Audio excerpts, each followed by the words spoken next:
This week on The Bold and the Beautiful, Quinn Fuller makes a shocking, calculated return to the scene with a plan so manipulative and expertly executed. It threatens to dismantle the Forrester family from within. While most believed she had left Los Angeles behind, quietly fading from the chaos of fashion and family politics, Quinn was waiting, watching, and when the moment came, she struck with precision. It started on an overcast Monday morning, right at the ornate iron gates of Forrester Creations. A black sedan screeched, swerved, and slammed into the brick pillar outside the property. Security guards ran to the scene. And inside the mangled vehicle? Quinn. Bruised, dazed, barely conscious, or so it seemed. The cameras caught the entire thing, and by the time the ambulance arrived, the news had already spread through the building. Quinn Fuller had returned. Not in fury. Not with revenge. But with blood on her face and a neck brace. Helpless. Alone. And allegedly broken. Eric Forrester, recovering from a recent health scare himself, saw the footage from his office. His heart nearly gave out. Literally. Doctors had warned him that any emotional stress could worsen his arrhythmia. But when he saw the woman he once loved wheeled out on a stretcher, his past collided with his present. Donna tried to stop him from going to the hospital. "You don't owe her anything," she pleaded. "You're not responsible for Quinn anymore." But Eric wouldn't listen. "She's hurt, Donna," he said. "And I need to be there." At University Hospital, Quinn lay in a private room, her injuries seemingly severe. Fractured wrist. Rib bruising. Mild concussion. But nothing fatal. Nothing permanent. Nothing that truly explained the dramatic entrance until you looked closer. And Donna did. Quinn, barely days into her recovery, refused to be discharged. She insisted Eric stay by her side. That no one understood her like he did. That their past was complicated, but still unfinished. Eric, moved by guilt and nostalgia, visited more and more. He brought her books, flowers, sketches from the Forrester archives. Soon, he began canceling meetings, postponing calls, spending nights at the hospital. And each time he returned home to Donna, he was colder, distant, distracted. Then came the bombshell. Quinn requested temporary residence at the Forrester guest house, just until she's walking without assistance. Eric agreed, without consulting Donna. Donna snapped. She started digging. She reviewed the hospital reports, talked to nurses, rewatched security footage. And that's when she noticed the first inconsistency. The angle of the crash didn't line up with the reported injuries. There was no airbag deployment, no seatbelt bruising. But more alarming, no x-rays were ever logged. No imaging results. No scans to confirm any of Quinn's diagnoses. Donna brought it up to Ridge. He dismissed it. So did Steffi. So did Brooke. Let it go, they said. Eric knows what he's doing. But Donna knew better. She pressed harder. She requested records. Followed up with the hospital's administration. But each time she inched closer to proof, the files changed. The nurse who admitted Quinn? No longer employed. The doctor who signed her chart? Out of town. The CT scans? Corrupted and unrecoverable. Then, the coup de grace. Donna's login credentials were used to delete Quinn's digital patient history. The family turned on her. Brooke confronted her first. "Donna, are you hacking medical files now just to frame Quinn?" Ridge followed. "You're acting paranoid. Maybe Quinn's not the villain this time." Eric was the final blow. "I don't know what's happening to you, Donna, but I can't be around this energy." Quinn watched it all unfold from the guest room window, sipping tea. She moved freely through the Forrester estate again. She wore silk robes and resumed sketching. She smiled at family members in the hall. She made breakfast. She repositioned herself like she had never left. And with each passing day, Eric leaned closer and Donna slipped further into isolation. Hope tried to intervene. She asked Donna gently if she needed help. Everyone can see you're unraveling. But Donna wasn't unraveling. She was being erased. Because Quinn's scheme wasn't about seduction. It was about control. The car crash? Staged. The injuries? Faked. The hospital staff? Bribed. The missing files? Deleted by a tech specialist she hired from overseas. Every move was calculated to make Donna look unhinged and desperate, while Quinn rebuilt her reputation, step by quiet, insidious step. Then came the anniversary gala for Forrester Creations. The perfect backdrop. Eric arrived with Quinn on his arm. Donna watched from across the room. Alone. Brooke and Ridge tried to be cordial, but the pity in their eyes stung more than their silence. When the speeches began, Eric toasted second chances and new beginnings, with his gaze fixed on Quinn. The applause was deafening. Later that night, Donna confronted Quinn in the hallway. "You're faking it," she hissed. "And one day, someone will see what I see." Quinn leaned in, whispering with a smile, "By then, you'll already be gone." And that's the moment Donna realized Quinn didn't just want Eric back. She wanted to rewrite history, to erase every trace of Donna Logan from the Forrester legacy. But the question now is, can Donna stop her before it's too late?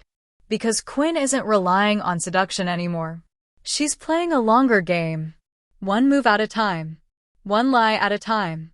And with Eric's heart still vulnerable, emotionally and physically, it may only take one more push before Quinn reclaims the Forrester throne and locks the doors behind her.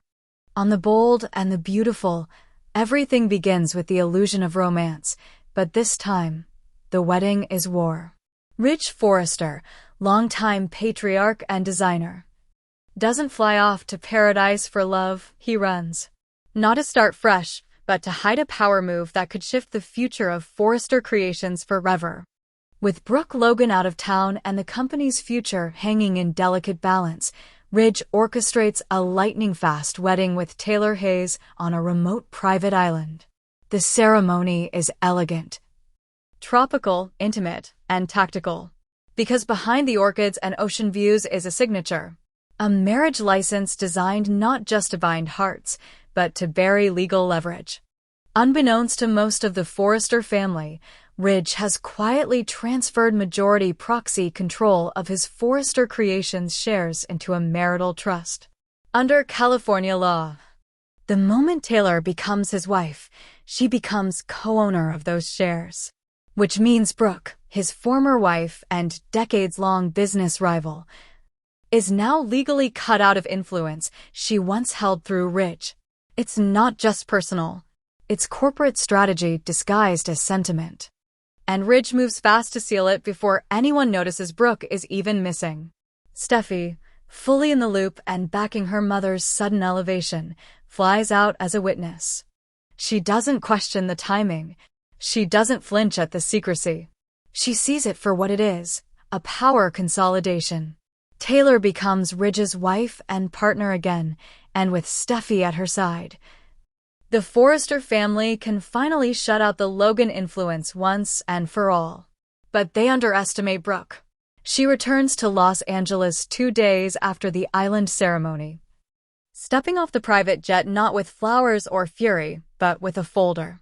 A legal folder. Inside it, a special power of attorney, one signed months prior by Ridge, granting Brooke executive override of his voting shares in the event of a medical, travel, or legal absence. Technically, while Ridge was out of state and off-grid for the wedding, Brooke became the acting proxy. And that means his new marital trust has no standing if she moves fast. She arrives at Forrester Creations unannounced. Hope meets her first, stunned but relieved. "Mom, they married in secret. It's all over Steffi's socials." Brooke opens the folder. They can post flowers and rings all they want. But they didn't kill the paperwork. Hope's face hardens. Then let's show them what happens when they try. Meanwhile, Ridge and Taylor return to LA to find the fashion house buzzing quietly. Whispers. Tension. Hope hasn't said anything publicly. Not yet. She's waited until one very specific moment. The fall collection reveal. The most public event of the quarter. The press is ready. Models are rehearsing. Cameras are rolling. And at the center of the showroom, standing tall beneath the Forrester logo, Ridge and Taylor are set to announce not only the new line, but a new direction for the company. A co-leadership era. The future of fashion belongs to families, Ridge tells the crowd, glancing proudly at Taylor, Steffi at their side. But before he can continue, Brooke steps into the spotlight. Uninvited. Unapologetic. The crowd quiets. She holds up the folder and addresses the press. Before we celebrate this new direction, there's something the public and this board deserves to know. Ridge tries to cut her off, but she's prepared. This is a special proxy authorization signed by Ridge Forrester, giving me control over his voting shares while he was out of state. That means the marriage trust is invalid unless I consent to it. And I don't. Gasps ripple across the room. Steffi steps forward, eyes blazing. You're not even part of this family anymore. Hope cuts in. Neither are you. At least not the part that built this brand. Taylor tries to speak, but Brooke's not done. She hands the folder to the lead company attorney, also present, coincidentally, for the event, and tells him to verify its authenticity. It takes 2 minutes.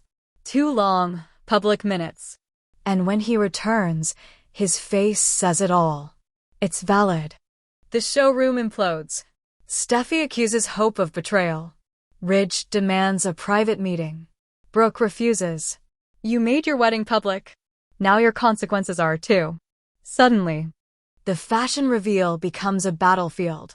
Investors want answers. Designers are caught in the middle. Carter Walton, general counsel and still reeling from past Logan Forrester clashes, urges both parties to stand down. But no one's listening. In the days that follow, the power struggle escalates. Brooke calls for an emergency board vote to suspend all recent trust activity. Ridge files a motion to counteract the override, claiming Brooke abused a dormant clause. Taylor releases a public statement, painting the situation as an attack on her personal life. Hope launches a social campaign defending her mother's legacy in the brand. And Forrester Creations? It becomes ground zero. Lines are drawn. Eric tries to mediate. But his influence is no longer dominant. Shareholders start choosing sides. Steffi begins restructuring marketing divisions in favor of her mother. Hope redirects design focus to reflect Logan heritage. Departments are now political. Staff meetings end in whispers. Morale dips. But ratings spike. Because the public? They're glued to every move. Brooke hosts an exclusive interview on Fashion Pulse, defending her actions. This was never about marriage. This was about control. And I'm not handing over the keys to my life's work without a fight. Taylor responds through a cover story in Mode and Mirror. Brooke walked away. She gave up on Ridge. This wasn't a takeover. This was healing. And she's trying to poison it out of jealousy. Meanwhile, Hope and Steffi face off in front of the design team. You can't erase my mother's legacy, Hope snaps. I'm not erasing it, Steffi fires back. I'm upgrading it. From fantasy to reality.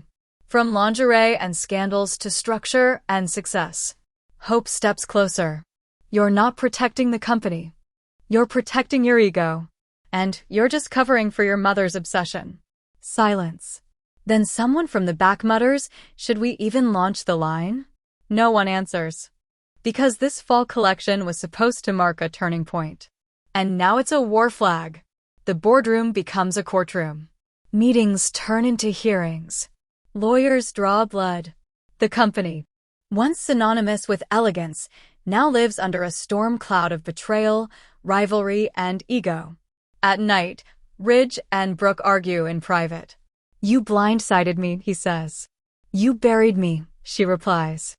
Don't act like the victim. You still love me. You used to believe that meant something. And Taylor watches from the hallway, heartbreaking. Because love, power, and legacy don't share the same bed. Not in this house. Not anymore. The fall collection will launch, but no one knows whose name will be on it. Because at Forrester Creations now, every dress, every stitch, every spotlight is just another weapon. And the only rule left is, don't blink first.